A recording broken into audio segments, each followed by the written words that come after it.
पवित्र एक अपार्टमेंट में अकेला रहता था। उसकी निचली मंजिल पर एक आंटी रहती थी जो उसकी माँ की उम्र की थी।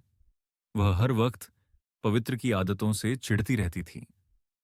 पवित्र एक आम सा लड़का था जो ज्यादा अमीर नहीं था और उसका गुजारा मुश्किल से है होता था। वह काफी सहमा रहता था, पर जिन लोगों को वह जानता उनके साथ वह बहुत चुलबुला था, जैसे कि उसकी शोभा आंटी।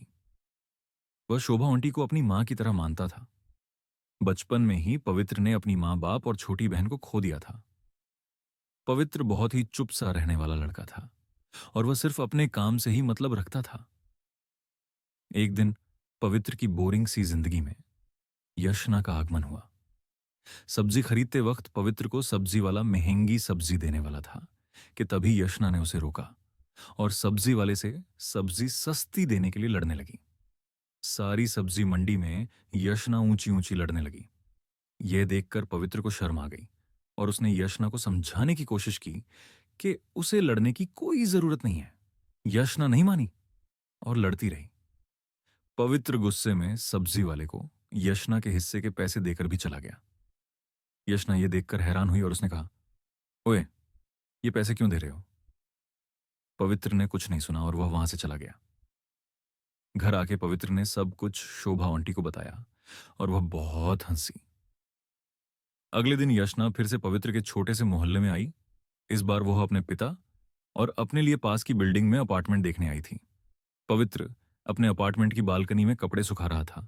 उसने यशना को देखा और फटाफट अपना मुख छिपाने की कोशिश की, मगर यशना ने उसे देख लिया। यशना बिना कुछ सोचे उसका नाम ऊंची ऊंची चिल्लाने लगी। पवित्र को मजबूरी में उसकी बात सुनी पड़ी और यशना ने उसे समझाया कि वह सब्जियां कहीं और से खरीदे।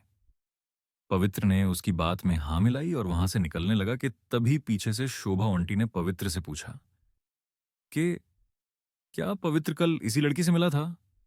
पवित्र ने आंख से इशारा करके शोभा आंटी को समझाया कि ये वही इरिटेटिंग लड़की थी। आंटी हंसी और उन्होंने यशना से कहा, तुमने पवित्र को कल बहुत शर्मिंदा कर दिया था, इसलिए वो आज तुमसे नजरें छिपा रहा है। यशना ने पवित्र की तरफ गुस्से से देखा और उसे कहा, तुमने कल मेरे हिस्से के पैसे दिए थे, इसलिए मैं तुम्हें तुम्हारे पैसे लौटने आई थी और मुझे तुमसे कोई खास मतलब नहीं है। पवित्र ने भी गुस्से में यशना को जवाब दिया, रहने अपने पैसे, बस यहां से जाओ, कल मुश्किल से पीछा छुड़वाया था। पवित्र गुस्से से वापस अपने अपार्टमेंट में चला गया। यशना ने शोभा से पूछा, यह आपका कुछ लगता है? शोभा ने मुस्कुराकर जवाब दिया, वैसे तो मेरे ऊपर वाले अपार्टमेंट में रहता है, मगर है मेरे बेटे जैसा, दिल का अच्छा है। पर बस उनके लिए जो इसे जानते हैं, मैं तो अपने बच्चे जैसे प्यार करती हूं इसे। यशना ने शोभा को सलाह दी को वह इस पागल को छोड़ दे, मगर शोभा हंसी और उसने यशना की बात को टाल दिया। अगले दिन ऑफिस में पवित्र की मुलाकात दोबारा यशना से हुई, क्योंकि यशना दूसरे शहर से आई थी।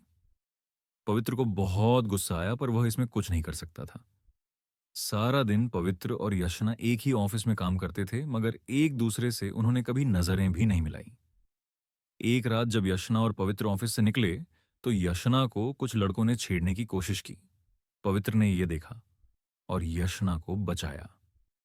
यशना को बचाते बचाते पवित्र के हाथ में गहरी चोट लग गई। यशना पवित्र को डॉक्टर के पास लेकर गई और उसे पट्टी बंधवाई। जब पवित्र घर पहुंचा तो शोभा उसकी चोट देखकर घबरा गई। पवित्र ने प्यार से शोभा आंटी को समझाया कि वह ठीक था और शोभा ने यशना का शुक्रिया किया। यशना मुस्कुराई और उस दिन के बाद यशना को धीरे धीरे पवित्र से प्यार होने लगा। यशना जानबूझकर कर पवित्र से बात करने का बहाना ढूंढती और उसे छेड़ती रहती। पवित्र को भी यशना की आदत सी पड़ने लगी। वह अब खुलकर यशना से बातें करता और यशना भी प्यार से पवित्र को देखते हुए उसकी सारी बातें सुनती। सब अच्छा चल रहा था कि एक दिन अचानक एक आर्मी कर्नल मिस्टर विजय अवस्थी पवित्र से मिलने आए और उन्होंने पवित्र को देखा और रोने लगे। उन्होंने कहा कि पवित्र उनका बेटा था जो 20 साल पहले स्कूल के एनुअल फंक्शन के दौरान गुम हो गया था। पवित्र ने विजय को समझाने की कोशिश की कि वह बचपन में ही अनाथ हो चुका था, पर विजय नहीं माना।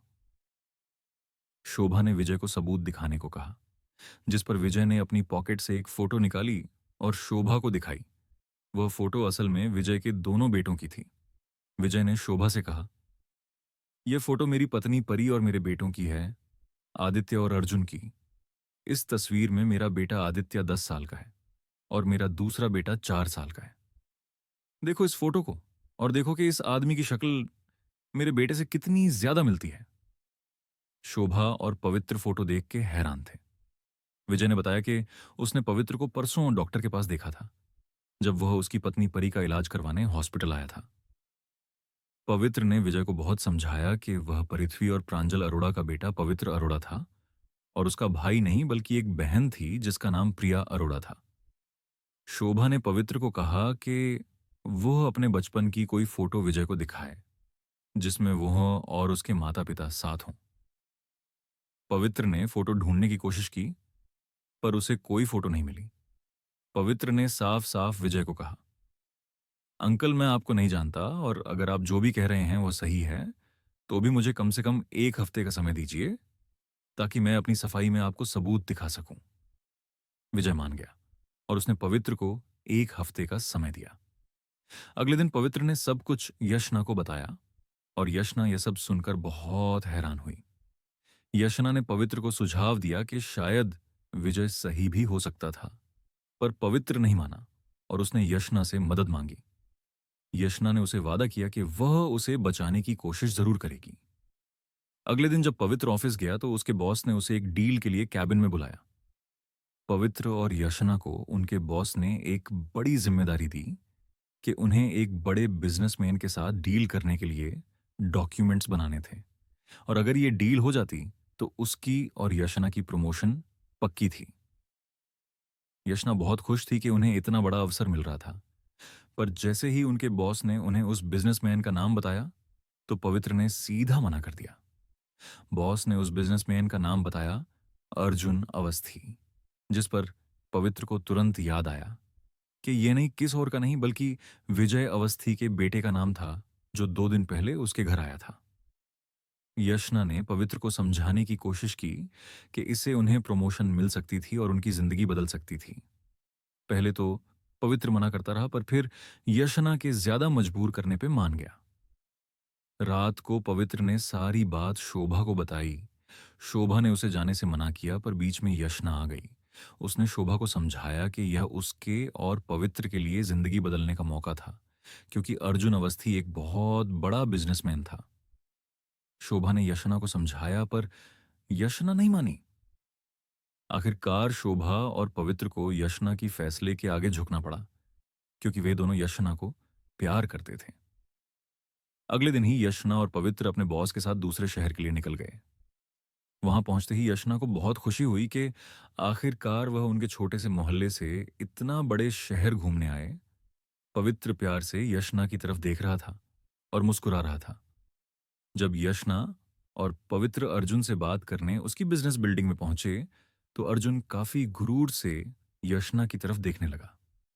यशना थोड़ी नर्वस हो गई और उसने उसके बॉस को आगे होने को कहा। उनका बॉस आगे होकर अर्जुन से बात करने लगा, पर अर्जुन पूरे एटीट्यूड से अपनी ही दुनिया में मस्त लग रहा था। वह यशना या उसके बॉस की कोई भी बात ध्यान से नहीं सुन रहा था। एकदम से कैबिन के अंदर पवित्र आया जो कुछ इंपॉर्टेंट फाइल लेने गया था। जैसे ही अर्जुन ने पवित्र को देखा वह हैरान हो गया। उसने खड़े होकर पवित्र से कहा, आदित्य भैया, आप यहां आ गए और ये क्या? आपने ये फाइल क्यों पकड़ी है? ये फाइल किसी नौकर को पकड़ाओ। अर्जुन के स्वभाव में एकदम से बदलाव देखकर पवित्र के बॉस ने उसके हाथों से फाइल पकड़ ली। अर्जुन ने कहा, क्या बताऊं भैया, आपको देख के मैं दिल के अंदर का फुंवारा कैसे फूट रहा है। ये सब आपका ही तो है। ये बिजनेस और हमारा बंगला सब आपका है। पवित्र को अर्जुन की अजीब सी बातें और भी ज्यादा गंदी लगी। उसने सख्त आवाज में कहा, देखो मैं आपका कोई भैया नहीं हूं और हम बस आपके साथ डील करने यहां आए हैं। सिर प्लीज डील तक ही बात को रखते हैं। अर्जुन ने पवित्र की बात को इग्नोर करते हुए उसे जबरदस्ती अपनी कुर्सी पर बैठाया और उसे, उसके बॉस और यशना को शहर का सबसे अच्छा खाना खिलाया। उसने बॉस के साथ डील बिना सोचे समझे कर ली और पवित्र और यशना को अपने बंगले में ले गया। पवित्र ने बहुत मना किया पर अर्जुन नहीं माना। जैसे ही पवित्र अवस्थी बंगले में पहुंचा, उसकी मुलाकात परी से हुई जा। उसे देखकर रोने लगी। पवित्र ने उन्हें चुप करवाने की कोशिश की, पर वह चुप नहीं हुई। अवस्थी परिवार ने पवित्र की पूरी खातिरदारी की और उसकी सारी विशेष पूरी की। 1 महीने के बाद पवित्र बहुत थक चुका था इस खातिरदारी से, और उसने यशना को रात को बालकनी में बैठकर कहा, अब मुझसे और नहीं होगा यशना। ये लोग मुझे अपना बेटा मान रहे हैं, पर मेरे दिल को पता है कि मैं इनका बेटा नहीं हूं। मुझे अपनी पुरानी जिंदगी है सही लगती थी यार। वही शोभा आंटी और मेरा इकट्ठे बातें करना, और वही दाल रोटी खाना, और रात को थोड़ी सी आइसक्रीम। ये कहते कहते पवित्र के मुंह पर एक छोटी सी मुस्कान आ गई। यशना गुस्से से बोली, क्या तुम पागल हो यार? इतनी आलीशान जिंदगी तुम्हें बुरी लगती है क्या? थोड़ी क्या, चाहे जितनी मर्जी आइसक्रीम खा लेना, चुप करो और यहीं रहो। सोचो तुम कितने किस्मत वाले हो कि तुम्हें वो बेकार सी जिंदगी से इतनी बड़ी और अच्छी जिंदगी मिली है। पवित्र ने फिर कहा, यशना पर। यशना ने पवित्र की बात को बीच में काटते हुए कहा, चुप रहो, बिल्कुल चुप और एंजॉय करो। पवित्र मुस्कुराया और उसने प्यार से यशना की तरफ देखा। पवित्र ने प्यार से यशना का हाथ पकड़ा और उसका माथा चूमा। अगले दिन पवित्र हॉस्पिटल के पास वाले रेस्टोरेंट से निकल रहा था कि उसी वक्त उसने शोभा आंटी को हॉस्पिटल से निकलते देखा। शोभा के पेट के पास चोट लगी हुई थी और वह बहुत मुश्किल से चलकर गाड़ी की तरफ जा रही थी। पवित्र ने जल्दी से शोभा आंटी को संभाला और उनसे उनका हाल पूछा। शोभा ने बताया कि पवित्र के जाने के 1 दिन बाद ही शौर्य, उसका असली बेटा, उसे मिलने आया, पर 3 दिन घर पर रहते रहते वो बोर हो गया। शोभा असल में बाहर घूमने के बजाय उसके बेटे के साथ घर पर टाइम बिताना चाहती थी। शोभा ने बताया, रात को शौर्य नशे में धुत था और मैंने उसे उसकी आदतें सुधारने को कहा, और वह उल्टा गुस्से में मुझे नुकसान पहुंचाने लगा। उसने मुझे धक्का दिया और मेरे यह चोट लग गई। पवित्र ने शोभा से कहा, आंटी मैंने आपको बोला था अपने बेटे से दूर रहिए। अगर वह आया भी था तो आपने उसे घर के अंदर क्यों आने दिया? जो इंसान अपनी मां को संभाल नहीं सकता, वह अपनी मां से मिलने ही क्यों आता है?